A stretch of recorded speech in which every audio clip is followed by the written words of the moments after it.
Welcome to the general introduction to our software interface. Before we get started, I'd like to let you know about personal touch projects. The last section of some tutorials will have short projects that work with you to customize your interface so that you're not only able to understand the interface, but master it as well. The first section we'll be going over is the top bar. This section will contain some of the principal functions for customization and running your day-to-day tasks. The first item we'll be looking at is the user menu, located by clicking on the username in the top right corner. The user menu's most basic functions are the user settings, manage applications, which we will cover in a separate tutorial, support, help, and the ability to log out of the platform. To the left of the username, you'll see three vertical dots. These dots represent a menu icon. This menu specifically is for customizing your top panel. By checking and unchecking the boxes listed here, you can add and take away panels depending upon their necessity for your operations.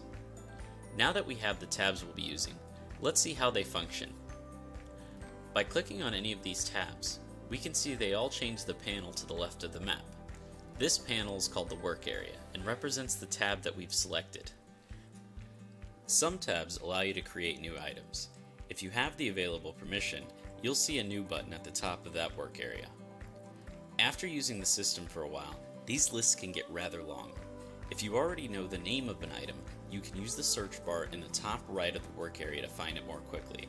It should be noted that search bars only search for the tab selected. The work area can also be adjusted to expose more or less of the map at any given time. You can even slide the window all the way to the left to make your whole window just the map. This takes us to the bottom bar. If you decide to slide the work area all the way over to the left, you'll notice that the bottom left icon becomes gray. This means the work area has been hidden. When you need to bring the work area back, just click this icon again and it'll fill with white, letting you know the work area is visible again.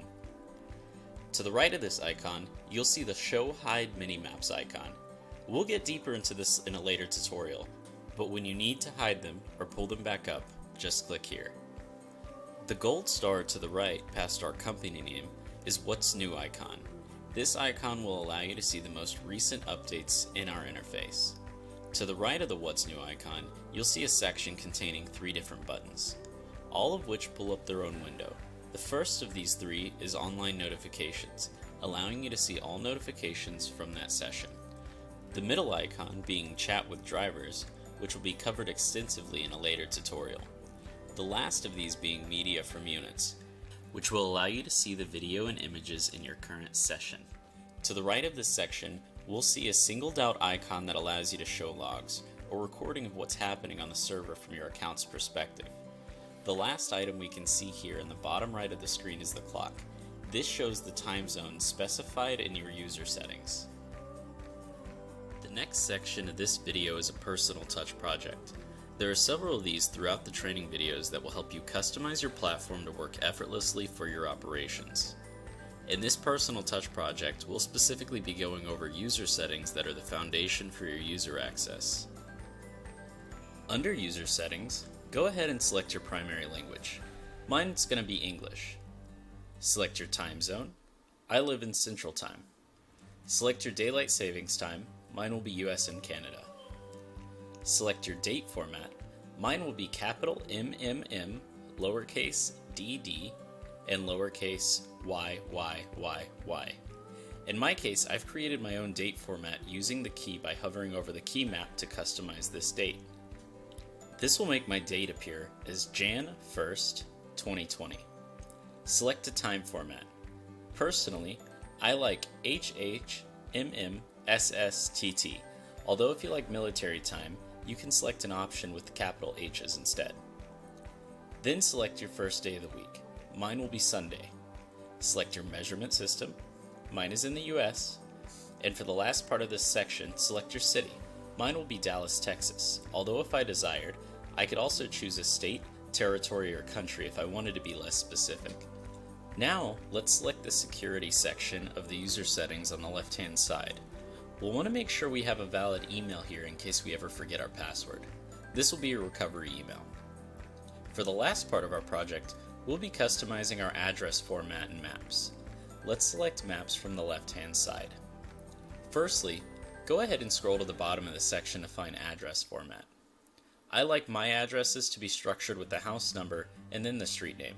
In order for me to correct this for my operations, I'll need to click and drag the house above the street.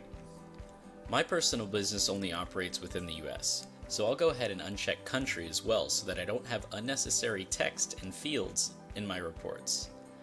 Let's go back up to the map source and select the maps we'll want to use for our operation. For this example, I'll be using Bing. Let's make sure our maps were added. Go ahead and select OK in the bottom right corner of the user settings window. If you take a look at the top left side of the map, you'll see a few icons. We're going to look at the map icon first. I'm currently on my default map with no overlay. I'm going to select an overlay first, and in this case, Bing Traffic. And then I'm going to select Bing Maps. At the top of these icons, you'll see a magnifying glass. This is a map search and can be used to search for specific addresses on your map. Under the search bar, there will be an eye icon. This icon allows you to add and remove visible layers on your map. For example, here, I'll remove unit monitoring so I can see where my geofences are. Lastly, you can see the plus, minus, and scale bar. This allows you to zoom in and out of the map. Let's say you want to get a closer look at Bus 1 Florida so you can see the names of the surrounding streets.